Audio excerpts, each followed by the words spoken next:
Hello friends, सावन के तीसरे सोमवार की हार्दिक शुभकामनाएं। सभी भाई बहनों का स्वागत करती हूँ, वेलकम करती हूँ अपने यूट्यूब चैनल पे। बहुत ही प्यारा सा कजरी गीत लेके आई हूँ और गीत पसंद आए तो ज़्यादा से ज़्यादा शेयर करना और हमारे चैनल को आप लोग ज़्यादा से ज़्यादा सपोर्ट करो।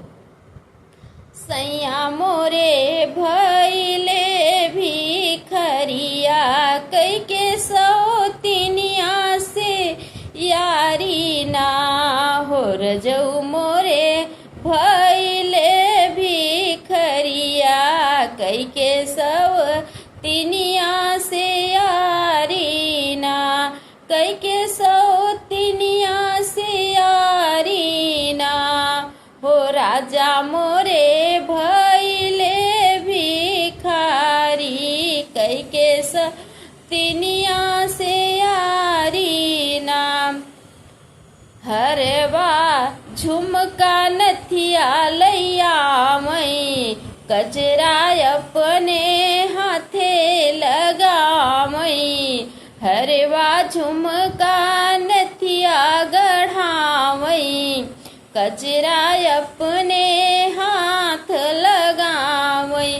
अरे खूब करई रंग दरिया ना, अरे खूब करई रंग दरिया ना कि सैया मोरे भैले भिखारी की रजऊ मोरे भैले भिखरिया कई के सौतिनिया से यारी ना हो कई के सब तिनिया से यारी ना।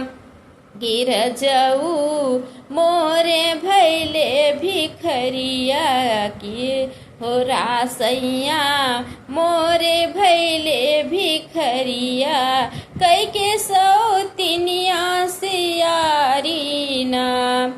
लूट पाट की दिहले धोखवा लूटी पाटी के दिहे सी धोखा सैया के मुँह भैले जैसे खोखा।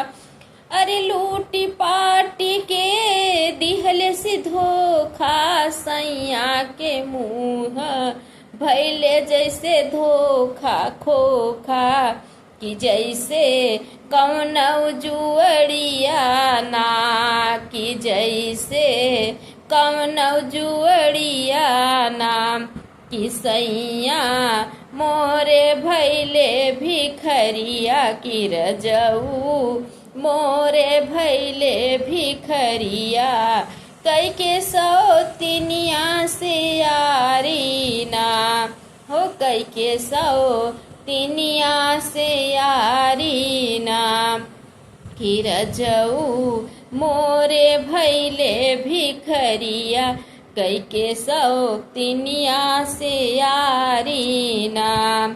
हाथ जोड़ हम करी हाथ जोड़ हम करी निवेदन हंसत खेलत घर केहू न तोड़। हाथ जोड़ी हम करी निरोला हंसत खेलत घर केहू न तोड़। पैर पड़ी हम तुम्हारी ना हो पैर पड़ी हम तुम्हारी ना।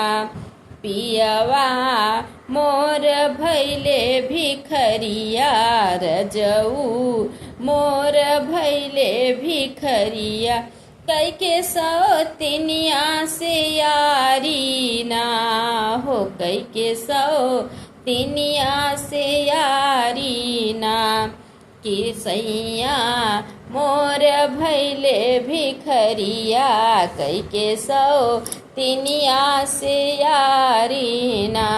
तो फ्रेंड, कजरी गीत आप लोगों को कैसा लगी प्लीज़ कमेंट में ज़रूर बताना। मिलते हैं नेक्स्ट वीडियो में, तब तक के लिए जय श्री कृष्णा, जय श्री राधे।